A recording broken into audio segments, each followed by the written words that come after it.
Well, hello, everyone. Welcome to World at War Comics. My next special guest is veteran Matt Hawkins, president, COO, Top Cow, creator, writer, written books like Postal, Golgotha, Aphrodite, Think Tank. You've kind of done quite a bit in your career, Matt. I mean, I'm a big fan of your work. It's a pleasure having you. Welcome, my friend.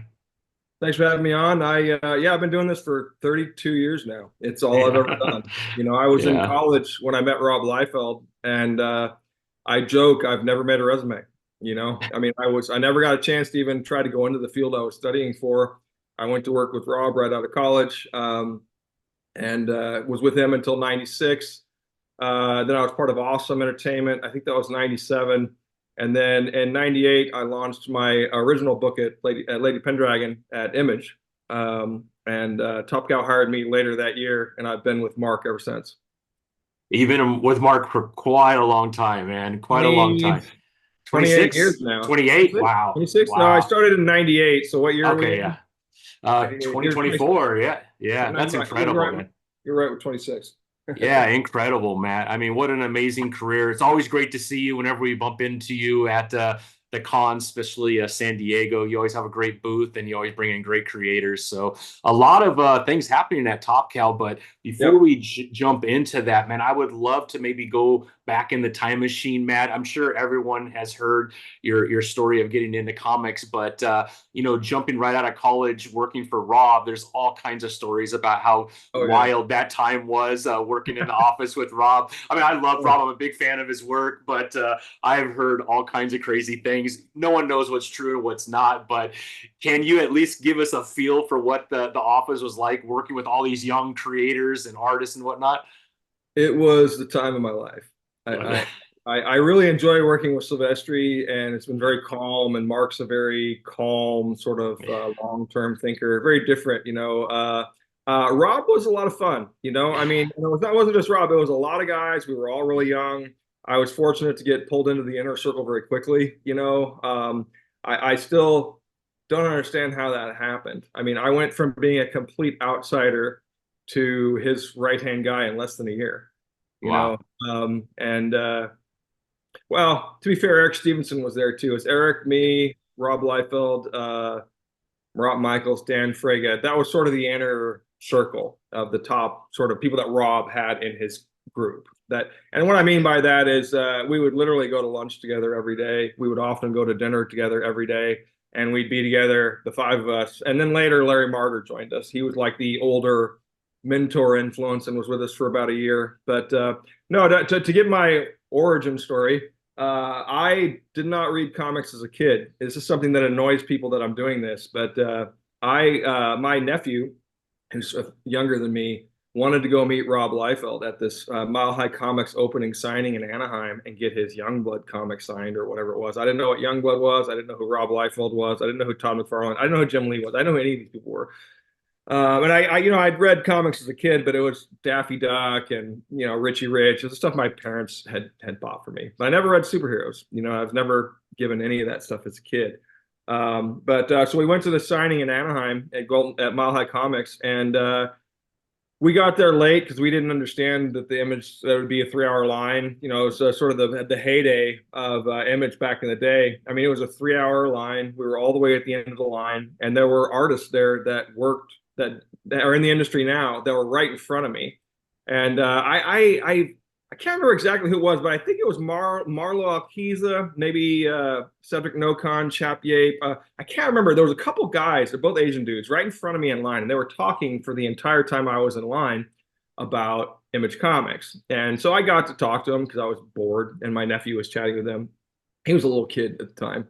And because I think I was 22 and he was maybe 13, or something like that.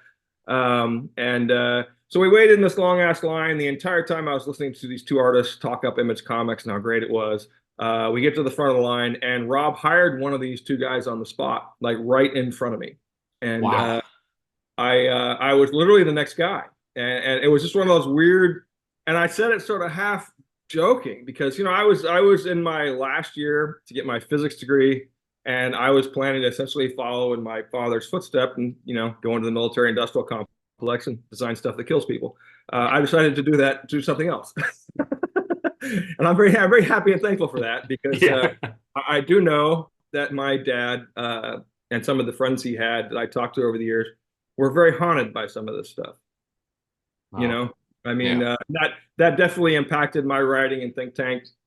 Yeah. And Think Tank is kind of my unofficial love letter to my father. Mm. Yeah. Wow. That's awesome. But to finish So, the story, sorry, I didn't finish the story. This yeah, is yeah. I'm right in front of Rob Liefeld. I'm the next guy, and I just half jokingly said, "Hey, are you hiring anybody else? I'm not an artist, but I can do other stuff." And he's like, "Yeah, we need someone to write letters pages and do press releases. Can you do either of those things?" I'm like, "Sure." How hard can it be? I've never done any one of those fucking things. And this is where I've told my sons, and I tell people this all the time. The universe, people, however, I believe this, opens up opportunities for everyone.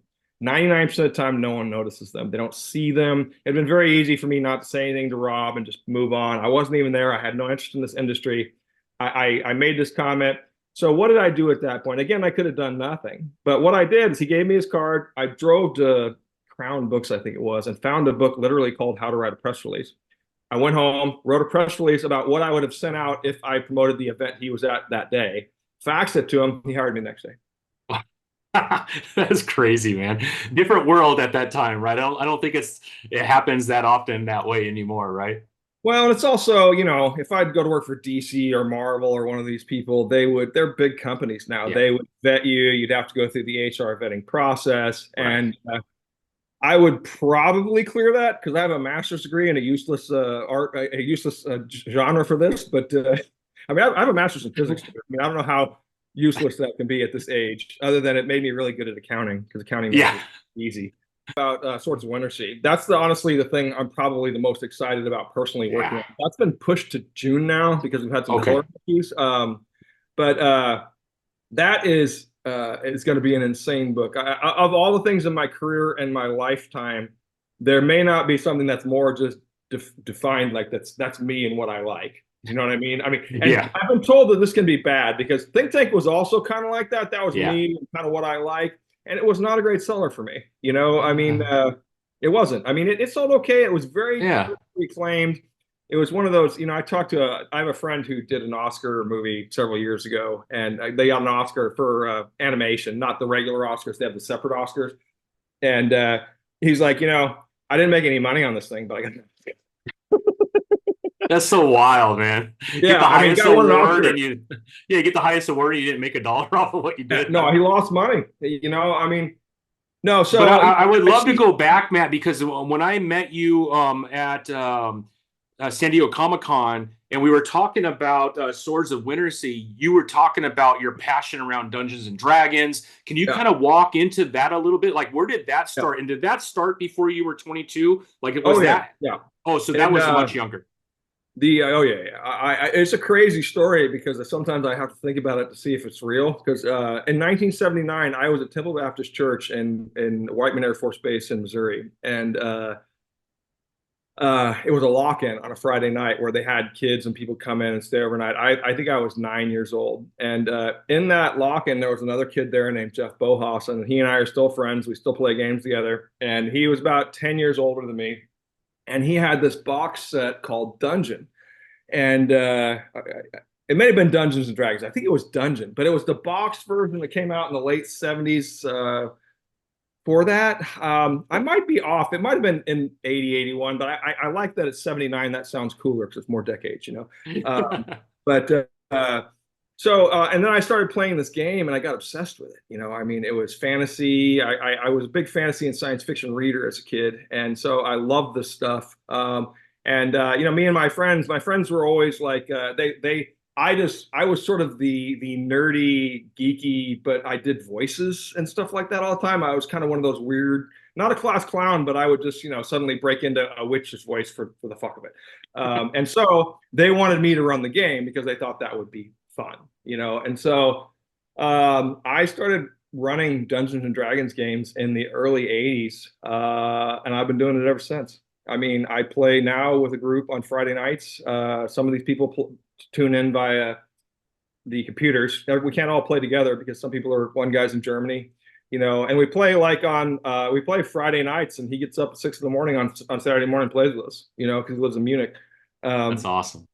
And the reason why I use this story is to explain that I've never had any formal training in writing whatsoever, ever. But the narrative structure and creation of character design and the narrative story structure telling and the role playing in Dungeons and Dragons as the dungeon master teaches you how to build stories and worlds and world build.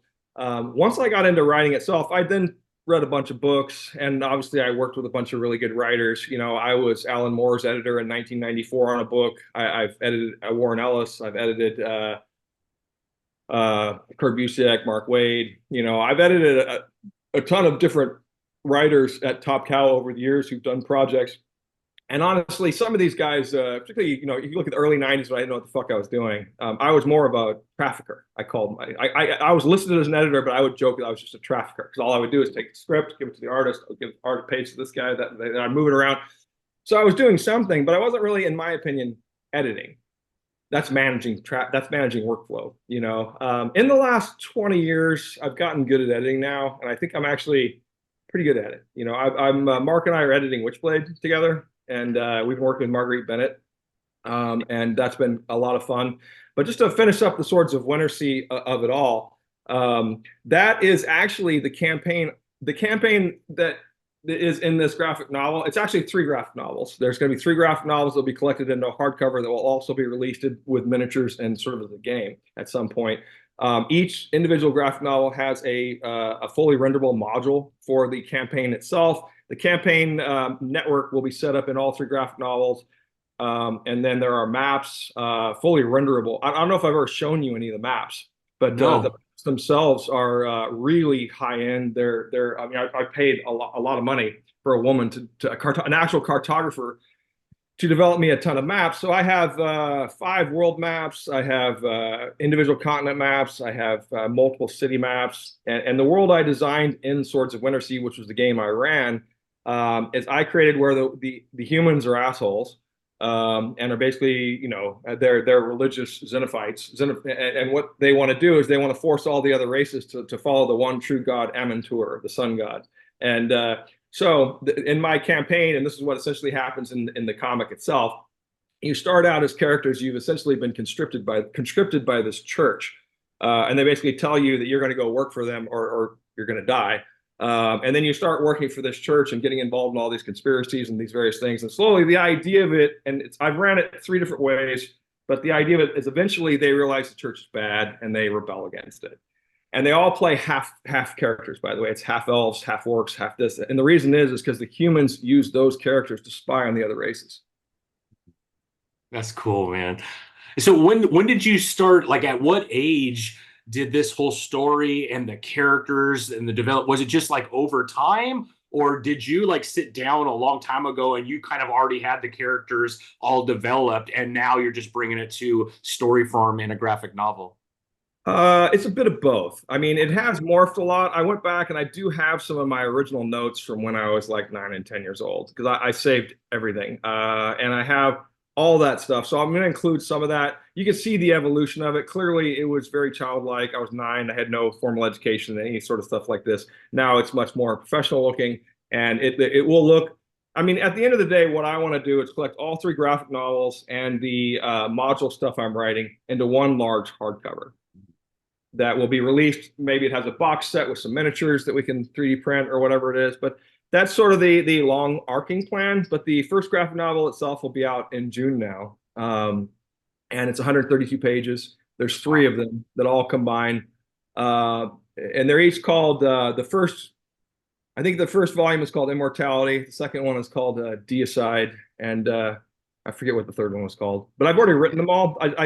My writing process, I don't write dialogue in advance. I followed kind of the old Stan Lee Marvel style. I do it sometimes. I will write heavily with dialogue if it's someone who doesn't speak English, because I know if they're getting it translated, the more there possibly the better.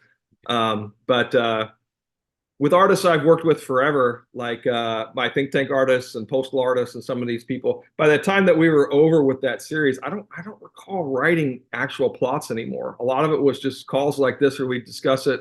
And because a lot of the artists I work with, they want that kind of freedom. I mean, Pat Boutine, who's working with me on Swords of Wintersea, has said this is the funnest thing he's ever done because I'm just so open to collaboration and willing to allow artists to kind of do what they do. I think that's a unique thing for me because I was, essentially raised in this industry by artists and not by business people. You know what I mean? I mean, I worked for Rob Liefeld and I worked for Mark Silvestri, and that's it. Those are the two guys I worked for in my career. Do you know what I mean? Those are two pretty good artists too. Yeah. So, and do you think that Rob and Mark are art first? Of course they are. They're artists. I mean, they both are writers of their own right. And I have to say, I tell you, both Rob and Mark, in my opinion, especially Mark, his Batman book and some of the stuff he's done has become such a phenomenal writer. Yeah.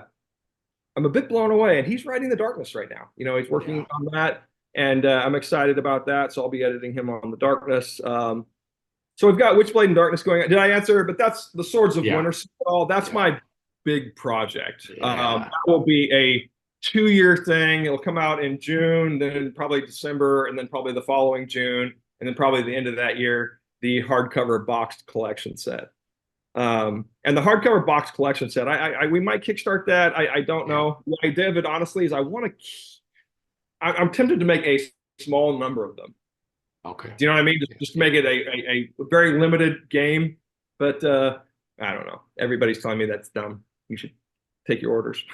Yeah, I mean, Kickstarter, I think would be perfect for something like that, especially like a box set. And you could obviously add like extras and stuff like that if they get it off Kickstarter. Then you get a little bit less if you don't purchase during Kickstarter, which will create like this frenzy, I think, of D&D fans to jump on that, and so they could play that story, right? Yeah. Here, let me. I forgot I could share stuff on here. We can keep talking, but find a couple of those maps, and I'll show you. I'm actually really proud of these maps. I mean, they are. Yeah, let's check them out, man. That'd be awesome. Let's see if I've got it here. That is incredible. I'm really excited. I mean, just from what I read, obviously it's not in color, it's black and white. I don't know. Are you okay if I just kind of show a couple pages of the art? Show all of it. Yeah, it's beautiful, man. It was awesome. And this was great, right? Because you had this kind of sample, and on the back you got Mr. Platten with his Silver Lake, which is coming out too. But you had your Swords of Wintersea. But man, the art is just incredible. Here's a huge spread, and it sounds like it will be in color, right? Yeah, no, the book is in color. That's the reason why we delayed it.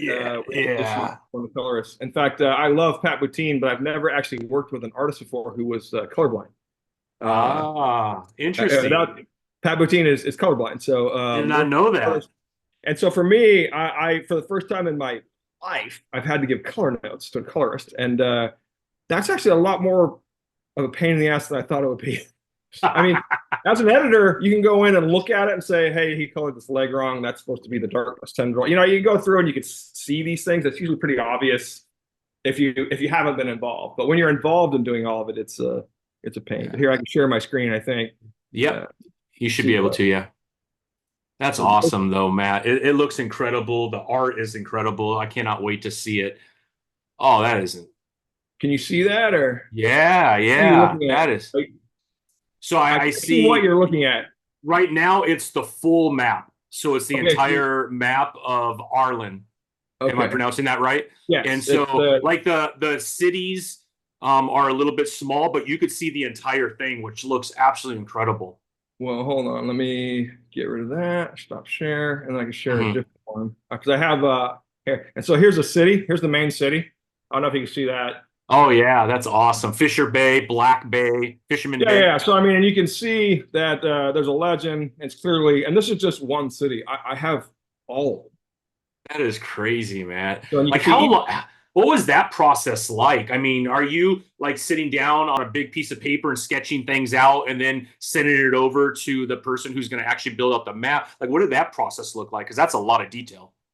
I hand drew these a billion years ago, and they didn't look anything like this. So, I say the big world map because one of the things I liked about my world that I haven't seen in a lot of other people's worlds is that my world, for the most part, is about what is it? It's here. There's another one. Um, Seas. You know, like Ah, it's naval combat. There's like these are island nations. These are not yeah. large islands. Like if you look at all of these islands, the biggest one might take you 4 hours to drive across. Wow. Do you That's know what I awesome, mean? man. So I mean, if you're Yeah. flying on a dragon or something, you do it in under an hour. But I mean, so these are very small, and no, and it was just fun. And I think thankfully because of Dungeons and Dragons open source license, and that we did a book with Henry Barajas. Trying to remember what the title of it was, but it was a similar thing where he was doing a fantasy book, and he included a short D&D thing in it. And I've been wanting to do that for years and years and years, and him doing it sort of inspired me to do it. And so I've compiled 40 years worth of stuff. And the characters in this version are actually the characters that we played in the last go around, which includes characters by Ryan Cady, the writer. Brian Hill played real briefly. I didn't include his character because he was only in a couple sessions of a year-long campaign. Dan Peterson, who works at Skybound, also has a character. My ex-wife, Jenny Chung, had a character. Trying to think of Dan Wickline, another writer in comics, also has a character. Those people, their characters are actually the characters in this story. And so it's kind of honestly, it's a bit of a love letter for me and my friends. It's been Yeah. fun. We had a good time. I covered my bases by getting permissions, of course. And the opens, I would tell people if you're going to do this, you really need to study that open source document more than you think. Okay. Because there's a lot of stuff. The difference, just so you know, is that they allow you to use, say, Orcus, because Orcus is a public domain thing. It's based on a Roman god, but you can't use an Eye of the Beholder. Mm, See, if there's anything that they created specifically for Dungeons and Dragons that is a custom thing that has not been used elsewhere, like say, I don't know, like an owlbear, yeah. things that have not been in any other media. But Yeah. prior to when D&D came out, they allow you to use it. So, orcs, humans, all that's from Lord of the Rings and previous stuff. So, That is so cool, man. but I'm excited about it. That's honestly, I'm really excited about it because in the last decades, I've been doing romance and science Yeah. fiction, but I haven't done a lot of fantasy. My first book was Lady Pendragon, so I'm excited to get back to my roots. Yeah, yeah. It sounds like you've been holding on to this for quite a while too. So it must feel good to kind of release these storylines that you've been sitting on for a while, huh? And It share it is. with the rest of the world. Honestly, I hadn't thought about it. I should have done this 10 years ago. Yeah. No, it's one of those things where, I have to give credit to Henry Barajas. He did it. I saw it done. I hadn't seen anyone else do it. I know Jim Zub, I think's done it a couple times. But Yeah. I saw what they were doing and what they were doing, and I'm not trying to diss them at all. Yeah. But what Yeah. they did is they did a graphic novel with a very small little added on D&D thing that was an added value thing. I don't know if you can tell by my maps and the level of detail and nonsense I'm going into, but this is insane. I mean, this is gonna be a thick read. I mean, it's not gonna be like a whole Prince of the Apocalypse book, but it's Yeah. gonna, actually the hardcover might be. Yeah. Because the Yeah. hardcover is going to be about that big. Uh, It'll be a big book because it'll be. we're looking at like almost 400 pages though, right? So if each one's about 130, right? That's what 390. That's a lot. That's a pretty Yeah, good you're looking size. at it's going to be about the same size as the Aphrodite IX hardcover, and I prefer There you the go. larger ones. Yeah. It's a choice. I mark first the smaller ones for his the regular work and the larger ones for the art books, and for the Yeah. larger ones for everything. But to each his own. Yeah, to each their own. Plus, the maps will look incredible in a larger format too, because there's so much detail. So Yeah. much Well, detail. not just that, but I got to tell you, I'm going to print when I do the box set. I'm going to print a bunch of those as posters. Yeah, that's awesome, man. Yeah, I mean, Yeah. that makes perfect Lay them sense. out. Yeah. Yeah, yeah, yeah. Take your little 3D prints and lay them on the map and start Yeah. working your magic, right? Yeah, I got the miniatures because I love those because I got into Dungeons and Dragons through the Dungeon board game. It might have been called Dungeons and Dragons, but it was the Dungeons and Dragons board game. I believe it was called Dungeon. Oh God, I wish I still had that thing. But yeah, good time. I've always been a gamer. I'm a huge video gamer. I'm a huge board gamer. I'm a huge role-playing game player. I've never really been a big comic guy. It's been my whole career, and I love comics now. And I think for me, part of the problem I had was I've never been a fan of superheroes. Yeah. I mean, I don't really like superheroes. To me, they're kind of silly. And I say that to people, and they look at me like I'm a two-headed idiot. And I'm like, No, I just, to each their own. I'm not Yeah, bagging on you for liking yeah, this stuff. I write romance. I would not read it. yeah, yeah. Hey, You to know what each I their mean? own, like you said. Yeah, Yeah. but I'm happy for you though that you are producing something that you have such a passion for. Because that's pretty awesome, man. And to be able to take something that you did 9, 10 years old and all these years later be able to put it into a title, I think that's a lot of fun, man. I am really excited. Everyone in my local family and inner circle will tell me that it's weird every time I talk about this. It's like I'm a little kid again. They're, and so of course, what I'm expecting is this will tank miserably because everything I've really cared about doesn't do well. Well, You you know know, what? I can't remember the young lady's name. She's the actress that was on the Netflix Daredevil, and it's blown up all over social media because she's a huge D&D fan. And she's having an interview with, again, I'm really bad at names, but the gentleman who played the Punisher, the actor, he has a podcast and she came on and she started right? talking about D&D and he's like, well, what's D&D? And she goes through the process of playing D&D because she is like a huge fan. And I Yeah, feel like I'm seeing a lot more. So I feel like when I was growing up in high school, there was a D&D club. And in ninth grade, I became a member of the club. And I remember in our gymnasium, we turned that whole thing into just giant boards of maps and we all brought our little pewter characters and those figures. whatnot. Yeah, it was Yeah, awesome, man. We spent, I don't know, 4 or 5 hours on a Saturday for our D&D club, and there was probably 40 or 50 of us, and it was just a blast. And yeah. I feel like I'm seeing a lot of, I don't know if there's a resurgence in D&D. I know the movie did pretty well, so maybe it's like bringing people who played many years ago back into it again, but I feel like the timing's perfect, Matt, for this. Right. It's a combination of that and honestly, Stranger Things. Stranger Things brought Dungeons and Dragons to an entire new generation, just like ET did to us. Yeah.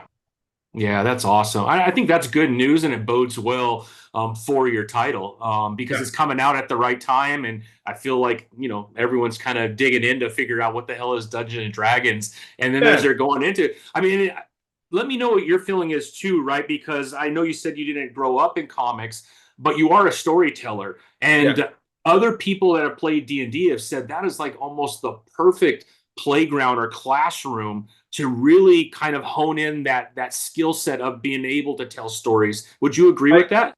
I agree with that 100%. And in the past, I have said that. I credit my Oh, okay. dungeon mastering D&D with my ability to currently write because it taught me several things. One, and I still do this today, and people make fun of me for this, but I make D&D character sheets for every character in every one of my stories. And the reason why is because it details out a lot of background that people don't bother with. And I'm always a fan of small idiosyncrasies that differentiate us from each other. Like if I signed off with you and said, hey, man, live long and prosper, or if I said peace. Those are two completely different things and tell you two very different things about me. Do you know what I mean? Yeah. So I mean, little things like that I think matter, and I try to do that with my characters. One of the things I picked up from Stephen Sedgwick, with working on some of this romance stuff, is actually make your characters more flawed. And this is one of the weird things because in the 90s, when Kurt Hathaway and some of these people taught me how to edit comics back in the early 90s, he was very rigid about the grammar, and I was bad at it. It took me a while to figure out how to copy edit. But I mean, it's just different these days, and I think it's important to have an editorial mind where you're open to it. You know what I mean, and the Yeah. evolution of it. Yeah, I love working with it. I love collaborating with artists and writers, and I am really quite looking forward to this game. That's awesome, man. Well, I'm looking forward to Matt. I would love to get back into it. It's been a long time, but I feel like after talking to you and reading at least the first snippet, it just sounds like a lot of fun. So Yeah, maybe you'll spark a lot of other 50-year-olds who haven't played in a long time to jump back in again too. I think that would be great. Yeah. Because the other thing, it teaches you how to build like character arcs and character interactions. Because I don't know why, but I remember this so clearly. Jeff Bohausen, the guy that was originally the DM when I was first playing, and we were just dumb kids. I was 10 years old, and obviously this is inappropriate for a 10-year-old kid because he was 16 or 17, I think. And he basically was, we went into this bar, and one of the other characters had ordered a hooker, and we're just kids, right? And so we all thought this was hilarious, and so he ordered the hooker. So my character was a like a chaotic good Ranger, I think it was. And I'm like, well, I would chaotic good ranger. I think chaotic good ranger would hire a hooker. I said, I want a hooker also, but I want a fresh one. So he's like, yeah, the woman that shows up to your room is the same one that showed up to his room. It was just, it was one of those. I mean, imagine a 10-year-old boy. I'm just an idiot, you know, and I'm like, we're ordering this thing. And the fact that he had that subtle little detail that I had asked for a fresh one and I didn't get it. It was just, I know that's bad, but it's just one of those things. I just remember that. It was one of those little details, and the people that have been run through my campaigns, they remember little details, you know, like, and I allow crazy shit. Like my ex-wife had a bag of holding, and she wanted to try to use it to grab someone and stick them in it, and like to hit him with it. And I'm like, roll a hit, she rolled 20. I said, all right, if you roll over a 90, I'll let that happen. She rolled 98. I was sitting there and I'm like, and everybody's like, you know, and we're sitting there watching it. Can't you believe that shit happens, you know? And it's just one of those moments. It's kind of cool. Yeah, yeah, yeah, absolutely. That's awesome, Matt. Well, congratulations. Super happy for you. Glad that this is happening and cannot wait till June when that first 130-page graphic novel hits the stands. It'll be really cool. And hopefully we could have you back once it comes out, maybe read through some of it together. Now, you mentioned Yeah. at the beginning that there are some other things that you're possibly working on. Is there anything that you're able to share yet or not yet? Yeah, I'm working on another romance book called Swipe with Yishin Lee, who did Swing with Me, and Sugar. These books are a little harder for me to write because romance is not natural for me. It's a little harder. It takes me some time. And Cedric is really good and kind of taught me how to write that stuff. So I'm working on that. That's about two middle-aged adults who start online dating for the first time. There is some, some of this is just I got divorced, so I started online dating for the first time when I was 40. That's how I met my second wife, and that's how I met my Sony girlfriend. Online dating. That's how people do it today. Once you get to be our age, it's hard because Yeah. everyone you already know, there's a reason why you're not with them. Do you know what I That's mean? a really good point. Yeah, no, true, Yeah. So, true. so you got to strike out and try stuff new. And I've never been one of those guys that could just walk up to a bar and start talking to a girl. I'm a little more shy than that. So Yeah. online dating was good for me. And I've aged well. I'm 55. My children are adults. I have a couple cats. So I guess I'm not on JD Vance's list, but anyway. Yeah. So when can we expect that title to come out? Originally it was going to come out in June, but since Swords of Wintersea has now been pushed to June, I might push that out to later in the year. Yeah. But the quick version of that, if you're into my romance stuff, is these two, they start dating online. The very first person that he meets via an online date is the woman that he's going to end up with in the storyline. It's a two-hander about the two of them, but his car literally breaks down on the way to this first date. Has a flat tire, and the girl, you show a scene with the girl before where she's talking to her friend and says, if he's even 5 minutes late, fuck him, all these guys are assholes. And they're all sharing these bad stories. And so this guy who's actually putting on a good first effort, tries to get there, can't get there. By the time he gets there, she left. Okay, texts her, she doesn't respond. So they both go through this crazy 3 months of dating all these people and all these crazy stories. And what I did is I amalgamated and asked for stories from people from online dating. And I sort of curated and realized there's not any specific stories I'm using other than my personal ones, but there seemed to be a trend of the various kind of stories. And some of this stuff is just funny. And it's interesting to be an older person online dating because the first online date I ever went on, I was 40, and I went with this woman who told me she was 38 and she was 60 or something. I mean, it was, and she had used photos from 30 years ago, and I met this woman. I'm like, and I was nice about it because as a writer, sometimes I play these things out because I'm curious. And I always, she's obviously a little nuts because why would you lie that you're 38 when you're clearly 60? And do you know what I mean? And like Yeah. she told me this book about how she used to be, it's a Chinese older woman, and she had been in the China People's Republic Army, and there was some book about her as a dancer when she was like in the 50s, which is how I figured out her age, or 60s or something like that. Because she showed me this book and there was a picture of her as a kid, and I'm like, yeah, that says 1968. So how old are you really? Or 1958, I think it said, yeah. Yeah. That's hilarious though, man.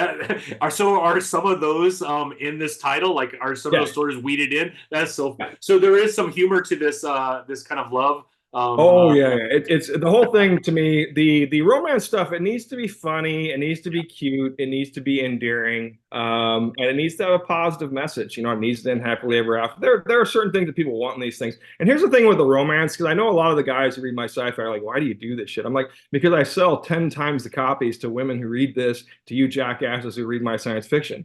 So more you jackasses, read my science fiction, read my fantasy. I won't write romance anymore. But when I did Swingman and that book sold, and then it was published in 57 countries, it just, I realized very quickly with the foreign yeah. marketplaces, foreign picked up Postal, like it's in 10 or 12 different languages. They didn't touch Think Tank other than France. And I realized no Mm. one likes the US military. Yeah, yeah, that's Even if probably you're has a our lot to do with ally, it. other countries around the world are not fans of our military. I mean, Yeah. at one point or another. So writing a book that essentially glorifies the military industrial complex doesn't fly well in other countries around the world. But sex, universal. Universal. Everybody likes some It love. is. Yeah, Yeah. yeah, yeah. What else, Matt? Anything else outside of that? Well, I'm obviously very integrally involved in the relaunch of Witchblade, The Darkness, and Yeah. the Top Cow universe. That's been very exciting. Yeah, we got the first three right here.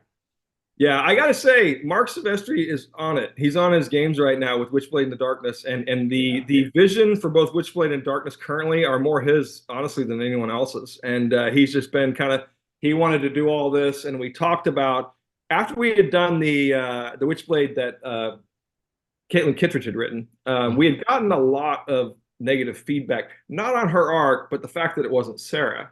And Yeah. so our thought was, and I don't know if you know this, I actually wrote the last issue of the original Witchblade run, Mhm. issue Yep. 185. Ron Mars and I. Yeah. What was it called? It was Witchblade, the It was 185. I don't remember what it was called. And the reason I did that was yeah. because I wanted to make an effort to try to wrap up all the stories. Yeah, yeah. And I reread all the other books, and I was able to do some of them, but there was some stuff that was just left dangling. And you realize when you have 185 issues over 25 years with 42 different writers, Yeah. I Happens. go back and read the X-Men, it's a convoluted mess. Yeah. Yeah, yeah. No, it happens, I think. I mean, what do you do, right? It's you just got so much history around Witchblade and Sarah Frazetta and every I mean, I don't know. I could see how that could happen. But I feel like the first three issues, right, is almost a reintroduction to a lot of people that maybe don't know Sarah's background. I've really enjoyed it. It's really refreshing to get into it again. Right. And so It's yeah, different I too. can't wait. It's different. It's Yeah. I absolutely mean, the different. Yeah. military background is different. Yeah. Going with Marguerite, we thought was good. Yeah, she's been We're great so exploring, far. Yeah. yeah, exploring some different stuff. Like Mark is writing The Darkness, and it's going to be dark. Dark. That dark and funny. I'm excited for people to read The Darkness. I think there was a lot of people on Batman. There were several people who said, "I thought you wrote Batman." I'm like, no, no, no, no. I was his editor. I was his editor, Yeah. and Ben Barros was his editor, and I worked with him. And the one credit, I mean, I think that was one of the first things Mark had written. Yeah. And to his credit, I mean, by the end of that series, my editing hand was very small. You know what I Yeah. mean? I mean, he, as a writer in the beginning, we had a lot of discussions about how to do and what's so on. And it's fascinating to me. I don't understand why artists do this, but artists, when they write over their own work, put too many words on the pages. Really? And I don't really understand that because when they work with other writers, they bitch about the words covering their art. You know what I mean? So I mean, there's that I did this car in the background, that fucking balloon covers the whole thing. I'm like, sorry, we have to tell a fucking story. But no, I mean, I was blown away by Batman, and Yeah. I think Darkness is actually a step up because he learned a lot on how to do that. So Yeah. I just, amongst a bunch of nerds who have read that Batman and really love Batman, it's one of the better stories that we've had of Batman in a while. So I thought it was superb. Have all the issues and then the trade. So it's been a lot of fun. DC has been producing these 9.99 books that kind of take older stories and like the Court of Owls from Scott Snyder and Jeff Loeb, his Hush. I think Mark Silvestri's Batman is perfect for that type of graphic novel that you could have at a airport and pick it up and be able to read it on your 2-hour flight to your neck. It's just such a good read, man. yeah. It's just part of the problem. I wonder if since it's kind of an R-rated thing, if that could Yeah, influence some of that because I've noticed some of the other like even I noticed this in the airport the other day. I saw Dark Knight, Frank Miller's Dark Knight, and it was yeah, bagged. yeah. It was bagged, and I'd never seen that before. That's And wild. Yeah, I was wondering if that was because I don't remember. It's been such a long time since I've read the original Dark Knight. I mean, I know yeah, it's violent, which in the U.S. we don't seem to mind. You know, you chop off somebody's head, it's fine, but you have yeah. a flip and people flip the fuck out. Uh, Honestly, for me, I prefer the European version. They like the Yeah, violence less and they like the sex more. I don't know why they yeah. embrace that shit. Yeah, yeah, yeah. I'm trying to remember. I mean, to today's standards, I don't think Frank Miller's is that bad. But when it was written, it probably was a little bit. Yeah, but Obviously, right at change. I've never Yeah, seen it bagged like that in the 30 years it's been out or however long yeah, that's been. And then I just recently in an airport, I saw it bagged like that. And there were a bunch of books bagged, and I noticed they were all what I would consider R-rated comics. yeah, yeah, yeah. That's probably the deal they had to make, right, to get it in there. But if we could jump in just to Top Cow in general, Matt. I Sure. mean, what you and the rest of the team are doing right now has been incredible. All kinds of amazing titles coming out. You had put a post. I don't know if it was on Facebook or on maybe on Facebook and X, but for you were in the post you had mentioned for whatever reason you have received so many people wanting to inquire about being published through Top Cow, and it was kind of mind blowing to you and a little overwhelming. Like all of a sudden, just been hit with like, do you have you kind of looked into like why that's happening? And did you find a lot of really great talent out of that, or how does that work? And what did that look like?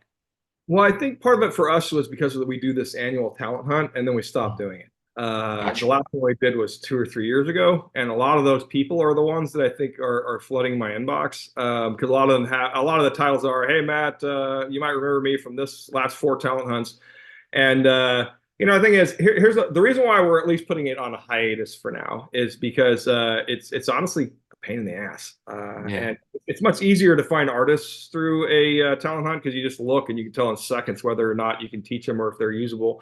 But reading someone's scripts takes time, I mean, and it's in the last round there were 1,800 and I read all of them because I didn't have help that year, and that took me months, and here it's interesting as a gatekeeper. The best advice I can give to someone is keep it as short and succinct as possible. If you have an idea that's on 2 pages, maybe with a single piece of art of kind of what it looks like, that has a much better chance of getting picked up than you sending me your 1,000-page treatise of your Lord of the Rings epic because I'm not going to read it.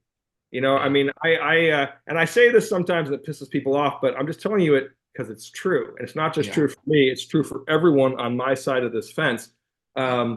Is that we are looking for a reason to stop reading your script, and Yeah. if you give us one, we'll take it. Yeah, yeah, that's such good feedback. Yeah. Now, in general, right? You get 1,800. Is it like looking for a diamond in the rough? I mean, is it like for every 100 you might find one that's interesting, or how many are interesting when you get that many? Um, the one hard part I learned in the first one, and we did 7 of them, I think, was about half of them are all the same story. Okay. It's shocking to me because I'm like, how are all these people writing the same fucking story? And it's why I start to realize that zeitgeist does matter. If people have read the comic and then they saw this movie, they saw this music video, whatever, those 3 things. Oh, I have this idea. So what I've discovered is that we can't go with the obvious ideas. If you look at the ones that have won, like the one that won the Darkness round was a tale a guy wrote about a lost Darkling. Mm, yeah. You know what I Yep. mean? I mean, and it was just so interesting and quirky and weird that I loved it. And what we sort of do is we have a pile, and I narrowed it down to 20, and then I asked Ryan Katie to read those 20 and tell me which ones he liked. And he picked 3, and I picked the one out of that. And on Yeah. the art front, it's much easier because we got 800 or 900, and so about half as many artists as we did writers. And you look at those. I look at them all, and I basically have uh, bad, good, really good. And there's usually only 3 or 4 in the really good. And I Yeah. forward those to Mark, and he chooses one. That's That's how. awesome. Yeah, I have a friend out of Canada, Jordan Noir, and I know he has sent Top Cow some stuff, and it sounds like something might be happening. I'm not 100% sure, but That's really exciting. Obviously, being able to work with a Top Cow or anything image related as an artist, I think is kind of like the top of your career, right? Not that you don't want to work for DC or Marvel, but I mean, Image was built on art, right? That it was art Yeah. first, story second. And anybody that's read an early '90s Image book knows it's all about the art, man. And that's what exploded, right? Taking these amazing artists and then creating these new characters. It was just a lot of fun during that time. And I also stood in long lines to meet some of the first founders of Image. So It was a revolution, and people seem to forget that. But I was there, and I was learning the industry firsthand. I didn't know it, so I had no preconceived notion. And I looked at some of these comics that were being colored by these women in Ireland for Marvel, and I'm like, why are they hand coloring these comics when we have Photoshop? And Mark and people at Image were already working on computer coloring, and it was actually Top Cow's color department that changed comics wow, and that's all the awesome. optics for Spawn. I mean, Brian Haberlin. And three or four other colorists. And what it was, there was a guy named Steve Furkow, and Mark, as an artist, he basically was working with Steve Furkow, Richard Dozanov, and Brian Haberlin. And those guys had said, don't find computer guys, find painters, find people that understand paint and color theory. We could teach them how to use Photoshop. It's easy. Yeah. And so that's what they did. And they found multiple generations of computer color. And if you look at any Marvel comic from before Image Comics, they don't look good. They look shit. I Yeah. mean, there was not computer coloring. So we brought computer coloring to this industry, higher paper quality, Change the game. change game, and the Yeah, crazy change the thing is game. weird because I've never really worked for Marvel and DC other than through Mark or through Rob and helping them out. And I don't really have any interest, Yeah. which is weird because I realize I'm sort of unusual because all I've really ever done is Top Cow corporate stuff and creator-owned comics, and 98% of it is creator-owned comics. Like the vast majority of the stuff I've written and published, and I think it's like the stuff I do. Here's the thing I like about Mark and I. Mark and I are so different. He is all about big, splashy art. Like he's the $100 million epic. Every idea he has is like these epic, big, in your face, like some amazing things. And I like quieter stories about like a postal guy in some rural town, or some guy lost in the military industrial complex that wants to quit. These are more interesting stories for me. You Yeah. know, so I don't know. That's what makes a great team, though, right? Those differences and that diversity of thought, I think, has made Top Cow one of the top publishers, I think, in comics for that reason, right? Well, and we've been nimble. I mean, that's the other Yeah. thing that I think Marvel and DC lack is a nimbleness to pivot. Yeah. I mean, Image and Top Cow. I can tell you, Top Cow has pivoted multiple times. I can look at every 5 year period and say, okay, that was this period of time. You look at the late '90s. That was early '90s was Cyberforce. You look at the late '90s. It was Witchblade Darkness. 2000 was Rising Stars and Midnight Nation. Then it was Wanted. And then we're into the 2010s and we relaunched Cyberforce. So we had a different focus. And then suddenly there was Sunstone. Yeah. In 2012, Sunstone came out and became Top Cow's best-selling book of all time. That's Let that, crazy. a Yeah. book about two gay women in an S&M relationship became our best-selling book of all time. That's And crazy, man. That's awesome. that's what blew my mind, man. I mean, it's why we pivoted. Yeah. I never in a million years would have thought I'd be able to write a romance book, and now I have an audience of middle-aged women who love my romance work. I've written 6 romance graphic novels, and they sell better than everything else I do. That's awesome, man. It is what it is, right? Well, and what we get told from by these women is that they appreciate that our art is nicer. I guess there's a lot of Yeah. rock and romance comics that they might have decent stories, but the art sucks.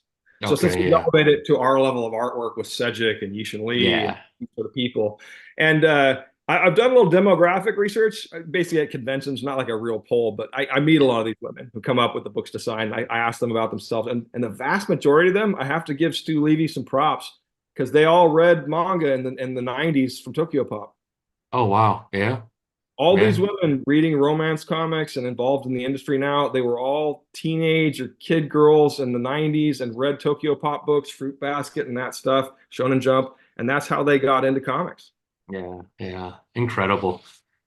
Well, you had mentioned Ryan Caddy a moment ago. I had him on the podcast, and the love that this guy has for Top Cow and the appreciation is like next level. And I feel like it's reciprocal too, because if I mention his name around anybody that works with Top Cow, there's, oh, Ryan, oh, I love He's a him. great guy. He's such a good guy, man. And I'm really happy for him with some of the stuff that he's been able to do as well. Yeah, Work with Scott Snyder, and yeah, go ahead. fun fact about Ryan that I love is people confuse him for me all the time, and I love that because he's 30. He's what, 25 years younger than me. Yeah, People come up to there him is a all the time little. and say, Matt, and I'm like, and I'm standing right there, and I always laugh. Does he laugh too? No. Well, he's losing his hair, and that sucks when you're a man, and Yeah, yeah, I yeah. got lucky That's in the awesome. hair thing. Anything else, Matt, that's going on at Top Cow that you would love fans to know that we haven't talked about yet? I think we're definitely that Silver Lake book that we're putting out through Epitome Yeah, is a really, really good one. And they have yeah, another book they're going to be doing called Renegades, which is another really good book. yeah. That's a video game company that makes games. And the way I know those guys is Rich Leibowitz, the guy who owns that company, actually was the guy who put together the Darkness video game deal for us back in the day. And I've Yeah. been working with him ever since. And he's been doing some stuff. So we've got some other projects going. We've already put a few out. But the big push for us right now, honestly, is the Top Cow universe again. Yeah. We've been doing these Kickstarters, re-releasing the old Yeah. content in sort of a legacy format and these hardcovers, which has been much more successful than I was expecting. And I have to give props to Elena Salcedo, who passed away this summer, who worked for us for the last 15 years. She was the one that got in my face about, no, we can't just do Witchblade Volume 1 hardcover. We need to commit to doing all 8 and do the Yeah. entire run.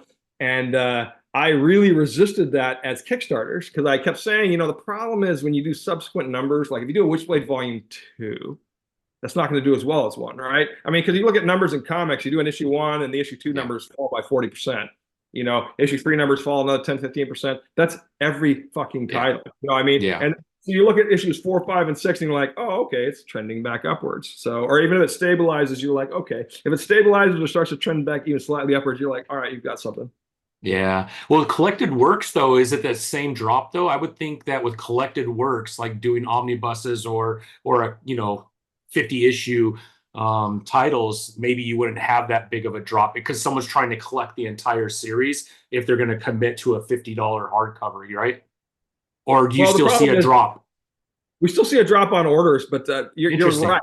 You're right. But what happens is we are forced to print extra copies and keep them in inventory at our cost because there are Yeah. people that do want them. And I get it. I mean, I get it for these comic book stores. It's why so many of, like, if you look at Swing and Sunstone and these books, 90% of them are sold on Amazon. Yeah. Because women, a lot of these women have never been in a comic store. They don't go in a comic store, and so they buy these books. So if you look at Swing and Sunstone on, say, the Lunar list, I doubt they're even in the top 100. But Yeah. The last 3 volumes of Sunstone and the last volume of Swing were both top 5 New York Times bestseller. That's crazy. That's awesome, man. So Incredible. you're talking about New York Times bestseller, and they're not even in the top 100 in the industry. It's just such a Yeah. weird, you know what I mean? Yeah. So, Yeah. but we're focusing. Our big initiative right now is to relaunch the universe. We have other projects. Mark has about 40 ideas for creator-owned properties he wants. I have a few. Is that part of it too, right here? Like doing one shots and trying to bring some of the characters we all grew up to. Yeah, that I think is that's a Talent Hunt book, right? That Cyberforce one. Exactly. That's Yeah. a Talent Hunt. So, Yep. definitely, the technological side of the universe will touch at some point. Mm-hmm. Right now, we're focusing on the supernatural side. So. Yeah. Witchblade, Darkness, probably Magdalena, Angelus. We'll play with those for probably a year or 2 or 3. Yeah. And then get into Cyberforce and Hunter. Cyberforce, Hunter Killer, and Inferno were the 3 that were part of that universe. Yeah. Yeah. Hunter Killer is one of my favorites. So yeah, that would be amazing. Yeah. Well, incredible, Matt. I can't tell you how much I appreciate you spending some time with me. I hope we could do this again. Would love to do it specifically when that first graphic novel comes out, man. Be able to see some of those maps in a big, large size graphic novel. And that'd be so cool, man. Well, I'll be also, the idea of it is once it comes out, I'm gonna get that old crew together again, and we're gonna run it and Twitch stream it. So we might have some of Oh, that that'd be reviews. awesome. That would be incredible. Yeah, just so we could watch and see the whole process. That'd be a lot of fun. Yeah, be fun. And then as far as any more cons this year, are you all done? Are you doing LA Comic Con or? Mark and Phil Smith are both at LA Comic Con. I will be there Saturday walking around. I don't have a booth. I won't be signing. Here's the crazy thing about LA. I've lived in LA most of my life, but it's not a great market for signings and conventions because there's just too much other stuff going on.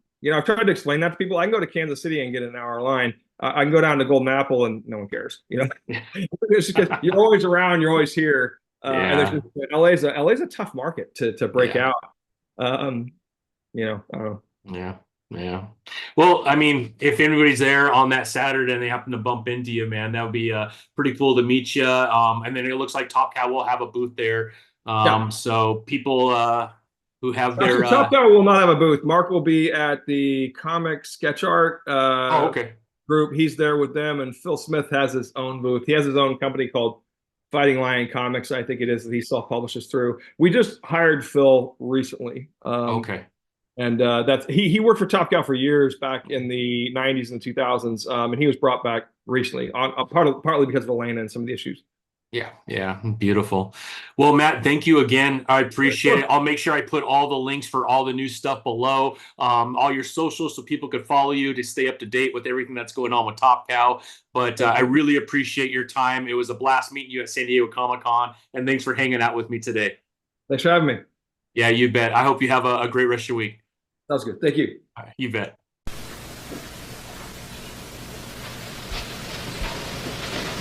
You're still here? It's over. Go home. Go.